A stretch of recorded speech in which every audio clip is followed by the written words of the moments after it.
Hello. Good morning. English International Philippines. Atong product nga alpha-lipid ng cholesterol. Ako dyan siya tabang sa akong papa pala. 1 year siya bedridden. Nag-take siya cholesterol. After 1 month, nakaluyan sa Ginoo, nakabangon na siya, naka-recover na siya. Pagka-stroke. Share na ako sa akong friends at taga-Otrahong Pagina-Playa. Cancer siya.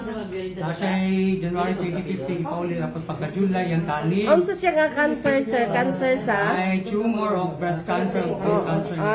Okay. Habang nagamit siya sa alpha-lipid lifeline? Siya alpha-lipid lifeline colostrum. Nakaingon yun siya miracle food supplement kay na ulian siya sa yung murag wala yung sakit yung cancer.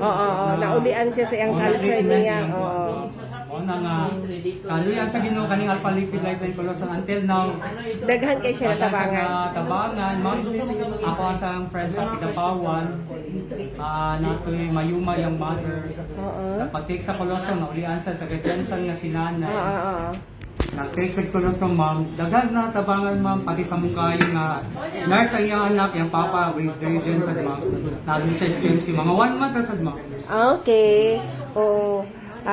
Mani si sir ang iyang buhing testimony sa iyang papa nga na-stroke nga 1 year habang nakainom sa alpha-lipid lifeline, nakabangon gid siya sulod sa usa ka bulan niyang pag-inom sa product.